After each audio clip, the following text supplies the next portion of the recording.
Era sfârșit de august, zilele încă erau calde, iar soarele bătea vesel peste sat.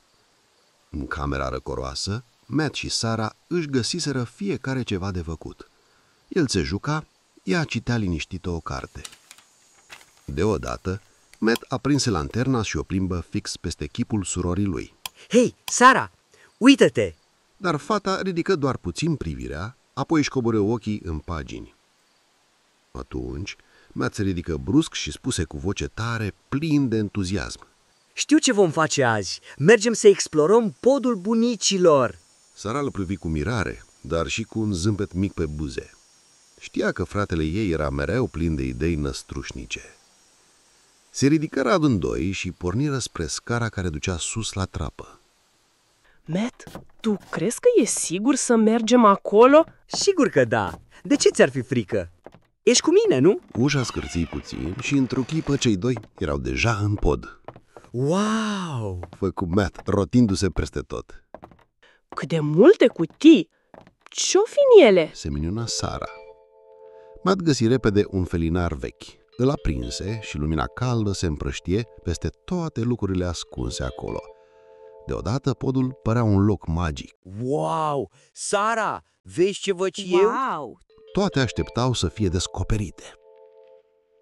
Matt puse pe nas o pereche de ochelari de aviator și începu să sară și să facă zgomot de avion. Vrum! Eu sunt pilotul Matt și avionul meu zboară printre nori. Sarah găsi o pălărie prăfuită, o puse în grabă pe cap și se privi într-o oglindă veche într-un colț. Hihi, parcă sunt o doamnă din alte timpuri. Chicotia. Nu după mult timp, descoperiră o mașinărie cu o pâlnie mare. Lângă ea stăteau grămezi de discuri rotunde și negre. Ce-o fi asta? Întrebă Sarah. Asta e un gramofon. Hai să-l pornim. Spuse Matt ca și cum ați descoperit un secret uriaș. Învârtiră manivela, buseră un disc și dintr-o dată muzica a început să răsune. Sunetele vechi se ridicau prin pâlnie, pline de farmec și poveste. Wow! E ca și cum am fi într-un film vechi. Zise Sarah, dansând câțiva pași prin pod. Apoi, printre cutii, găsiră o hârtie mare și creioane. Sarah, hai să facem harta comorii. Da, și punem multe X-uri. Se așezară pe podeaua plină de praf și, timp de aproape o oră, desenară o hartă cu tot felul de comori ascunse, râzând și colorând. Apoi, cu harta în mâini, porniră să găsească comoara. Când s-au plictisit de căutări, Matt găsi un jurnal vechi cu coperți îngălbenite. Îl deschise și începu să citească cu voce tare. Erau amintiri ale bunicilor scrise cu ani în urmă. Uite, Sarah, scrie aici că bunicul a mers odată la bal mascat. Nu pot să mi-l imaginez pe bunicul cu mască. Fiecare rând îi făcea să se mire și să râdă. Bunicii noștri au fost super tari.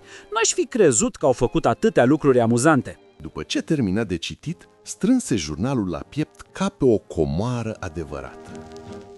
În lumina felinarului, Sarah zări o ladă de lemn mai deosebită. Uite acolo, e un cufăr. Unde? Acolo, poate e chiar comoara.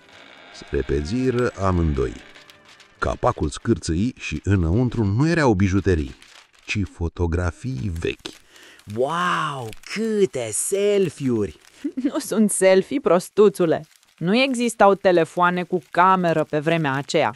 Și nici poze color, se pare. Zise băiatul, scotocind printre fotografii. Stătură mult timp, privind chipurile alb-negru, descoperind povești nespuse și amintiri prețioase. Știi ceva, Sarah?